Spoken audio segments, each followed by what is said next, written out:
আসসালামু আলাইকুম। আশা করি সবাই ভালো আছেন।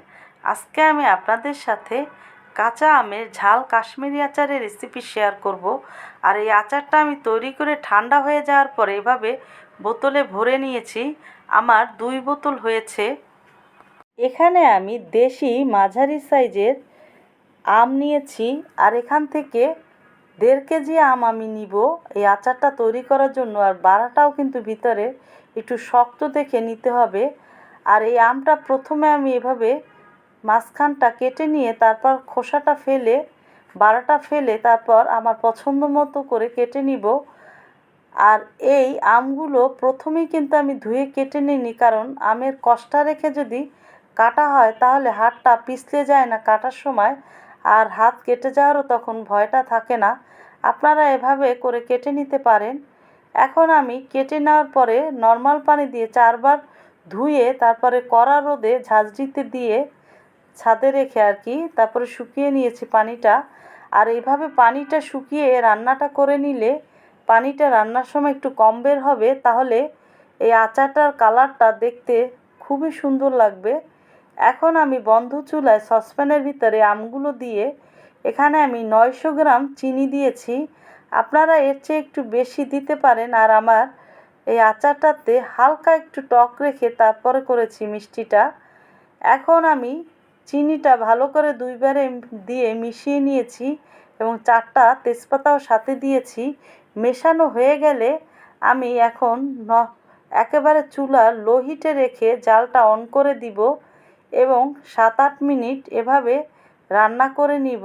আমের টকের কারণে কিন্তু চিনিটা লো হিটে রেখে দিয়ে রান্না করলে তাড়াতাড়ি গলে যাবে। এবং 1 টেবিল চামচ আমি 7-8 মিনিট রান্না করে নেওয়ার পরে যখন আর কি চিনিটা গলে যাবে তখন আমি 1.5 চা চামচ আদা পেস্ট দিয়েছি এবং 1 টেবিল চামচ সাদা লবণ দিয়েছি। দিয়ে আরও কিছুক্ষণ রান্না করে নিয়ে 4-5 মিনিটের মতো তারপর আমি বিট লবণ দিয়েছি 1 টেবিল চামচ এবং আরও কিছুক্ষণ এভাবে রান্না করে নেওয়ার পরে যখন আমের আচারের এই ঝোলটা এরকমের মাখা মাখা থাকবে তখন জালটা বন্ধ করে দিবেন। বাকিটা কিন্তু ঠান্ডা হয়ে গেলে আরও টেনে যায়। এবং বন্ধ করে দিয়ে চুলাটা আমি এখানে 2 টেবিল চামচ শুকনো মরিচ হালকা একটু টেলে নিয়ে তারপরে এভাবে গুঁড়ো করে নিয়েছিলাম, আর সেটা এখন এর ভিতরে দিয়ে দিয়েছি। দিয়ে এখন আমি এটা পুরোপুরি ঠান্ডা করে নিব। ঠান্ডা করে নিয়ে এখন আমি এখানে 1 কাপের থেকে একটু বেশি সিরকা দিয়ে এটা ভালো করে নেড়ে মিশিয়ে নিব। আর সিরকাটা ঠান্ডা হয়ে যাওয়ার পরে দিবেন, তাহলে এর স্মেলটা খুবই সুন্দর লাগে এই কাশ্মীরি আচারটাতে। আর এই সিরকার কারণে কিন্তু আচারটাও আপনি অনেক দিন রেখে খেতে পারবেন নর্মাল জায়গায় রেখে। কালারটাও কিন্তু অনেক সুন্দর হয়েছে।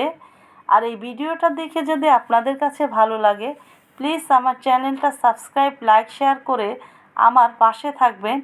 এখন আমি বোতলের ভিতরে বয়মের ভিতরে আর কি ভরে নিব আচারগুলো। আর একটু নিচের দিকে চেপে চেপে ভরবেন যাতে কোনো রকমের ফাঁক না থাকে। ফাঁক থাকলে কিন্তু ওই ফাঁক জায়গায় ফাঙ্গাস পড়ে। আর এখন আমি এটা ভালো করে ভরে নিব ভিতরে। মুখটা টিস্যু দিয়ে মুছে ঢাকনাটা লাগিয়ে নিব। আর বোতলটা অবশ্যই গরম পানি দিয়ে ধুয়ে রোদে শুকিয়ে নেবেন, তা না হলে কিন্তু বোতলের কারণে ফাঙ্গাস পড়ে। সবাই ভালো থাকবেন। আল্লাহ হাফেজ।